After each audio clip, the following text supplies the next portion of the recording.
Hi class, our next book of the day is Galimoto. And think about some traits that we learn about him and his choices and how he reacts to things. But think about what it is that he wants right from the very beginning.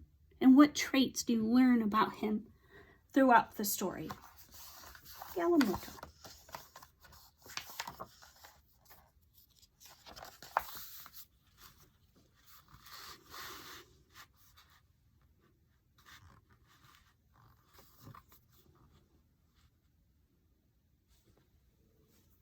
Condi opened an old shoebox and looked inside.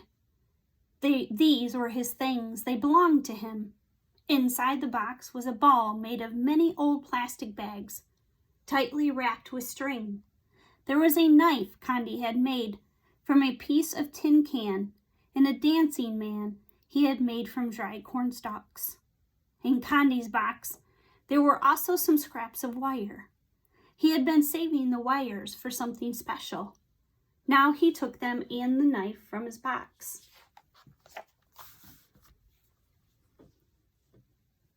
I shall make a Galimoto, Condi told his brother, Uflu. Uflu laughed. A boy with only 7 years cannot make such a toy. You don't even have enough wire. I will get enough wire, Condi answered.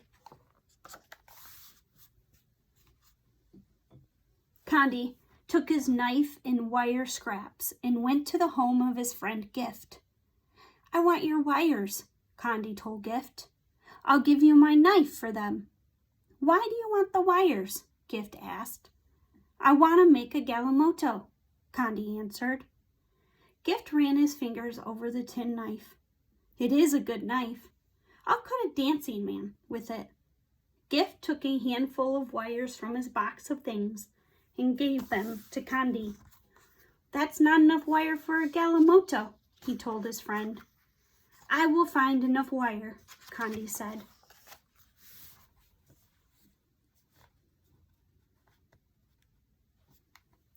Condi put his wires into an old white plastic bag and took them to the shop of his uncle. Good day, second son of my brother, his uncle greeted him. How can I help you? I want some wire, Condi told his uncle. How will you pay for it? I have no money, Condi answered, but you have wires on your old packing boxes from the city. They would make a fine Galimoto. So you want to make a Galimoto? The son of my brother is a clever boy. Take the wires.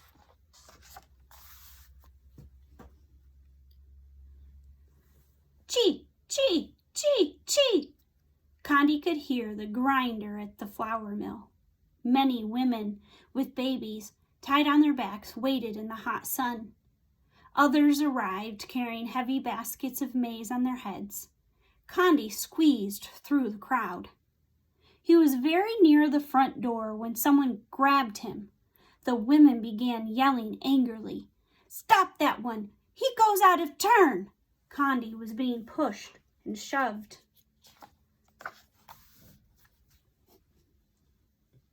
Suddenly, the mill stopped its grinding. What is it? The miller shouted. The women pointed at Condi. Ah, no, Condi said. I have no maize to grind. I only want wires for a Galimoto. He opened his bag for them to see. Playthings. For this you keep us waiting? The women grumbled angrily. One cannot eat wires. An old toothless woman shook her head at Condi. Shook her hand at Condi. The miller shrugged. There are some wires out back. Take those and go. In the back of the mill, there was an open door. Inside the door was a pile of old motor parts. There, Condi found some very thin wires, wrapped in red and yellow and green plastic. I can scrape the coating off, Condi thought.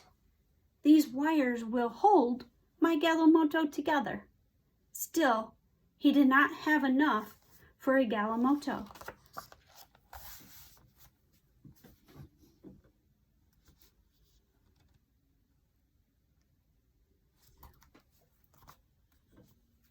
Condi past some young children playing on an anthill.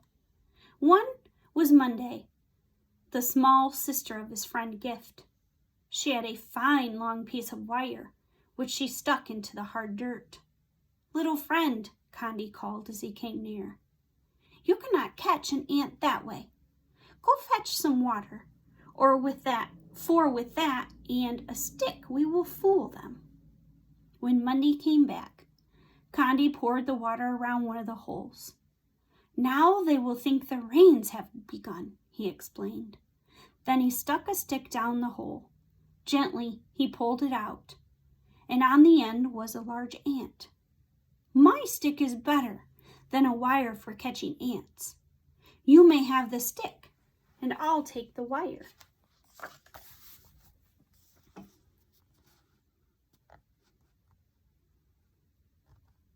Condi knew there was a trash heap behind the bicycle repair shop, but the gate was locked.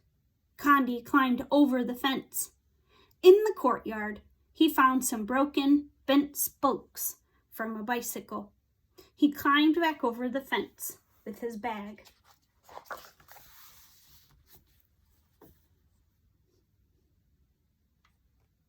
"Thief! Help! Thief! Police! Help!" Condi heard a voice call.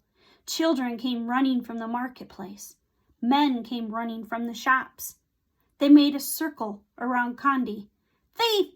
Thief!" they chanted, pointing at Condi. A policeman arrived. He grabbed Condi by the shoulder. "What are you doing?" he asked. Condi showed the policeman his wires. "I want a Galimoto," he explained. "I need these wires."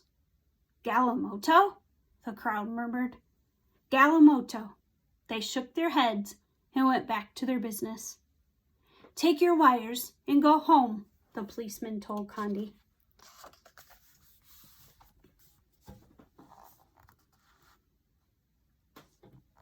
Condi took his wires back to the shade of the red flame trees in his village. Nearby, his mother and sisters pounded their maize. They sang of the hard work they were doing. Condi sorted his wires. There were thick pieces and thin pieces. Some wires were long and some were short. Condi banged the bent and twisted ones with a stone to straighten them. Then he began. The thick wires made the frame. He wrapped the very thinnest wires at the joints to hold the Galimoto together. "My Galimoto will be a pickup," Condi planned. "It will carry maize to the city, and it will have an antenna for the radio," he smiled. Condi worked all afternoon. He pounded the strongest wires around a pipe to make the round wheels. A sturdy piece of bamboo made the rod for the steering wheel.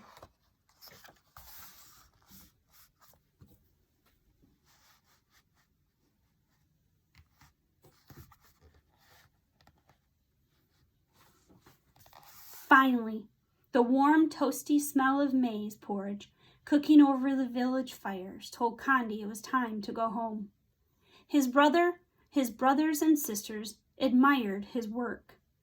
"So you found enough wire," Uflu said. "Yes," Condi agreed. He parked his Galimoto next to his box of things and ate his supper. "Let the moon be bright for us to play and sing tonight." Condi could hear his friends singing in the distance. They were calling him to play.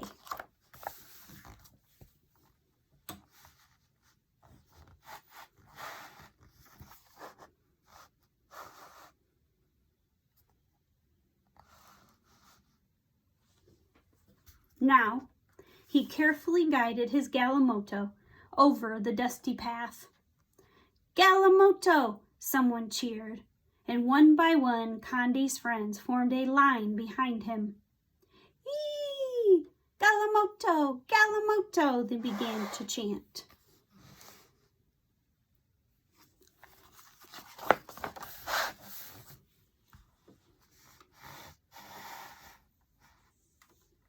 Condi saw the shadow of his Galimoto cast by the moonlight racing alongside. It's a fine Galimoto, he thought proudly. Perhaps tomorrow I shall make my Galimoto into an ambulance or an airplane or a helicopter.